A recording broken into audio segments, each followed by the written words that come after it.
When should you close the sale?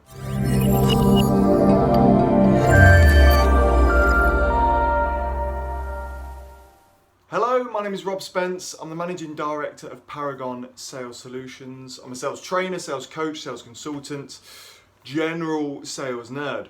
Let's talk about closing the sale. Now, closing the sale is the biggest thing that sales professionals, salesmen, women, business owners, entrepreneurs want to do.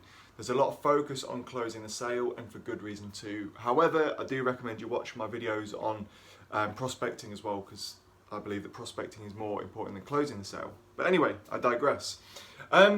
Closing the sale is important. So we've developed a relationship with our prospect. We've found out all their desires. We've discovered all their pain points. It's now time to close the sale. Now forget everything you learn in The Wolf of Wall Street. It's a bag of crap. Forget everything you've learned about watching any of these manipulative, horrible little tactics, you know, closed questions or taking offers away, and all this forced closing techniques. It's rubbish. Closing the sale is effectively asking for the sale. That's all you're going to do. There's just different ways to ask for the sale.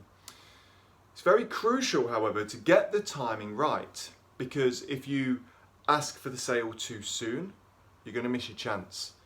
If you go past the point of desire where your customer wants to buy, you're only going to anger them, annoy them, frustrate them, and they'll go elsewhere. And the biggest thing of this, the biggest example of this, is when you're giving a sales presentation. You've prepared a really nice PowerPoint.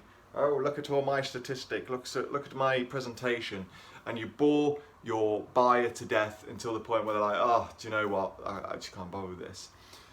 The time to close the sale is when the customer is ready. And now, like I say, you've got this window here. Anything past before here, there's not enough desire, you've not qualified the customer enough, they're not ready to make the sale.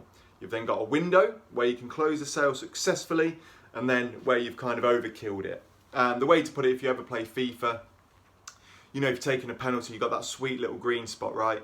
That's kind of the point I'm trying to make.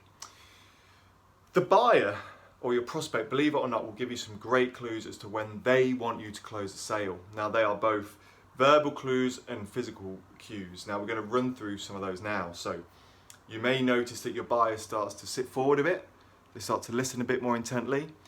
They become a bit more relaxed. They become a bit more jovial, a bit more friendly with you. And overall, they become quite tame with the whole situation. There are some clues where you need to start saying, look, shall we get this signed off now? The buyer as well may also start to ask you some questions about delivery schedules, invoicing terms, payment plans, exit strategies. What happens when this occurs? They might want to see the presentation or a demonstration again. All of these clues, although they may come across as objections, especially the payment options and such, they're clues for them to say that they've thought about this and they're ready to buy. There's just some niggling little things that they want answered before they sign on the dotted line. Whenever any of these start to come into play during your sales presentation, close the sale. Answer their question as openly, as honestly as you can, and then forget your presentation, forget your pitch, forget giving them booklet after booklet of bump that they're never going to read. When they say they are ready to buy, get ready to close the sale. And it's as simple as that. And remember, closing the sale isn't, you know, a manipulation tactic. It's not a certain way of asking anyone anything. It's simply you saying, hey, Mr. or Mrs. Prospect, it sounds like I've answered all your questions. Shall we look to get this signed in now? Hey, Mr. or Mrs. Prospect, how about we take this to the next step? Let's get you signed up. You can be a customer from today. Simple little questions that are going to help you close the sale. So, am I right? If we prepared all this time giving a PowerPoint presentation, should we reel through it and make the prospect sit through it? Or, when the buyer's ready to buy, should we help them to buy? Drop me an email, rob@paragonsalessolutions.co.uk. Thank you so much for watching this week's Sales Snippets. Please do like, share, subscribe, comment, watch them again and again as best you can. It really does mean a lot to me. Thank you so much for watching, and until next week, all the best.